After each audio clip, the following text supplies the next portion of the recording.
Rodgers through the years, but I've also said he's great. I've always said I prefer him to Favre. I've always said first ballot Hall of Famer. But I cannot get over this. He has a losing record in games he's ever trailed. That is unacceptable for his talent. Brady is defined by comebacks. Elway was defined by comebacks. Russell Wilson's defined by comebacks. Patrick Mahomes is defined by his arm and increasingly by comebacks.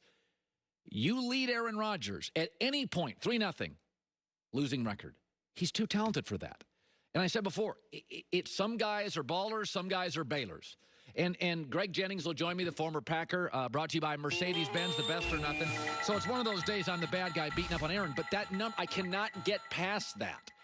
I just think this team, Greg, is too damn talented to get blown out in their last 4 losses dating back to last year. It is hard to beat bad teams in this league. Bad teams. You get into most of these games late third quarter, it is chess. I mean, you're trying, it's attrition. There's got to be something to this stat that Aaron, I thought after his second pick, he just played differently. I mean, what did you see? Well, I will say this. From week to week, anything can happen in this league. And yes, the numbers that you're putting up when they've trailed, when he's been behind, have not been good. But from what I've seen, the seat that I've been able to feel and sit and watch this team overall this season in 2 games up close and in person and talking with these guys, defensively, they have to be better. They have to be able to stop the run, and they were not able to do that yesterday.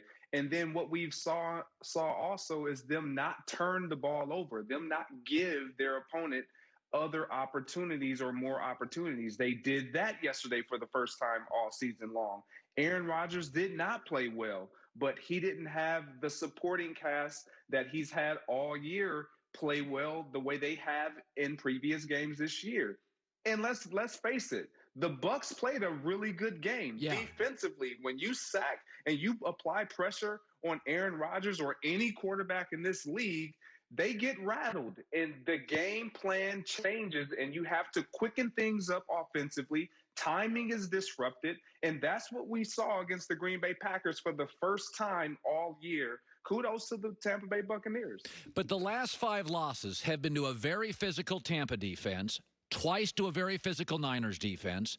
Last year, Bosa, Ingram for the Chargers, very physical. And then the Eagles in Lambeau just ran the ball over him. Could I not argue this? There are teams that are physical and there are teams that are more finesse. And there is a little bit of a trend. The Packers front office addressed this in the draft. They went after blocking tight ends, an interior offensive lineman, and a power running back. That the Packers, there's starting to be a trend here in the last 2 years. They can be very finesse, but they're not a physical football team. Is that fair? I will give you the finesse. They are a physical football team watching them play, but they have the tendency to fall into that finesse category. And when you look at the extremely physical football teams, you look at the Baltimore Ravens, you look at the Steelers, the San Francisco 49ers, the Pittsburgh Steelers, teams that really allow their defense to go before their offense. And that's where I feel like the Green Bay Packers have not gotten it right. They've consistently, because of the play of Aaron Rodgers, have always relied on their offense to be out front, which understandable. But at some point, your defense has to step up and play well. They have played well to a degree this season. I believe, and they know this, they want to play better, specifically in the running game. But to your point, when they've played teams that are truly physical across the board, they have been dominated and they have been outmanned. And it's a nastiness that I feel like is the differentiator. Yeah. They don't play with that nasty, grimy mentality or approach where the not the Philadelphia Eagles, even the Eagles at times, when we've seen them at their best defensively, but the 49ers, that's the type of defense that really rattles the Green Bay Packers. And we saw that yesterday with the Bucs. They played a physical, nasty, get after the quarterback, don't let Aaron Rodgers beat you type of a game. You know, I've said this before. Leadership's not easy. There are very few leaders because it's hard. You have to yell at people and confront people. And in sports, outside of baseball, you have a clock. So if you have a dilemma, you may have 30 seconds to solve it. And there's crowds and there's volume and you get loud and you confront and you don't have time to dilly-dally around. Brady has a history of getting after guys and chewing guys out on a sideline, coaches, coordinators. That's not Aaron's style. Peyton Manning could be a chewer. Aikman could be a chewer. And for the Buccaneers to go from 11 penalties to none is so Brady. And I want to talk about that because nobody likes to get yelled at. But there are moments where if a leader comes in and starts chewing and you can sense the urgency. When I looked at Tampa yesterday, my takeaway was they were really physical. And, man, that was Patriot-esque. That was really tight. And what do you think practice was like this week for Brady, having chewed the guys out in national TV, and then he has 9 days to prep for the Packers? Well, I think there was a focus on attention to every single detail, including your quarterback, who is the GOAT in Tom Brady. When you have a mental lapse the way that he did in their last outing, of course, you're not only going to rip your teammates, but you're going to take on some ownership yourself so that never happens again. And when it happens to your leader, your captain, the one who everyone is following, your alpha male in that locker room, you have to pay attention to it and you have to address it. And I feel like that's what happened. And let's not get overboard with the Packers, because when you win and when you lose, there are completely different approaches to your week. And the Buccaneers had a tough loss going up to Chicago and losing to a Bears team who we all thought that they would beat, and they didn't. The way that they lost, it created this atmosphere and this kind of backs against the wall, and let's make some changes right now. They have to address these changes. When you win, you don't have that same approach. You still want to find the things that you have not done well and make them better and sharpen them, but you have to have this high on, guys, we are getting it done. Let's continue to stay in this lane. And there's just different types of approaches when you win versus when you lose. It's one thing to lose. It's another to be overwhelmed. I mean, Carson Wentz yesterday had no weapons and valiantly fought. I mean, using backups to backups.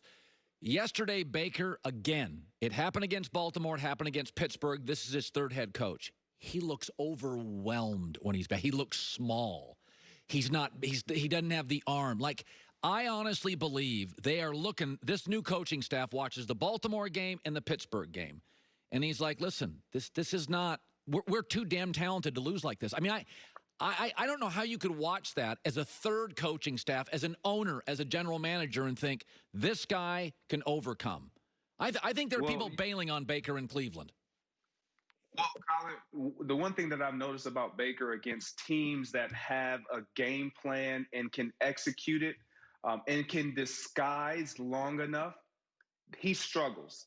And what I mean by that is they can hold what they're going to go to as far as their coverages to the last moment and confuse a young quarterback like Baker Mayfield, someone who goes to the line in the huddle. When you're a young quarterback, the play caller gives you the call and they kind of guide you through the progression. You know it, but they kind of guide you. If you don't have this, check it down. Well, when you play against teams like Baltimore, who was in their division, who they will see twice, and we saw them do this to them. You play against teams and defenses like the Pittsburgh Steelers, who have a ton of talent and can disguise and hold on and can pressure you. You can confuse the quarterback, especially someone like Baker Mayfield, who they have shown they can do this to time in and time again. He has success when the running game is very apparent. It was not yesterday, and it was solely on him. He had to bring his team from behind. He did not show up. They got after him. They disguised. They confused him at times. This is what the trend is for Baker Mayfield, and he's going to have to answer this riddle, or teams are going to start doing this week in and week out. Greg Jennings, 10 years NFL, Super Bowl, multiple-time Pro Bowler, Fox Sports NFL analyst. Good seeing you, bud. Appreciate you stopping by. Absolutely. The quarterback yesterday that lost, but I thought won. I thought he walked out of that football stadium, and you can't doubt him anymore. And he lost. That's coming up. October is National Cybercrime Awareness Month, a collaborative effort to make sure every American has what they need to stay safe and secure online. Individuals, organizations are being reminded, if you connect it, protect it. We are all encouraged to take proactive steps to enhance cybersecurity and protect our part of cyberspace. Every day we put our information out there. We do it with our taxes, right? That's where LifeLock comes in. They detect a wide range of identity threats. And if you become a victim of identity theft, LifeLock helps you restore it and identify it much quicker. They detect the info. If it's been compromised, they'll send you an alert from one of their domestic agents. Nobody prevents all identity theft. Nobody can spot all of it. But they'll spot what you can't and solve what you could never solve. LifeLock, 25% off, up to 25% off your first year. All you have to do is use my code, lifelock.com, code HERD, or call 1-800-LifeLock, same code, HERD, LifeLock.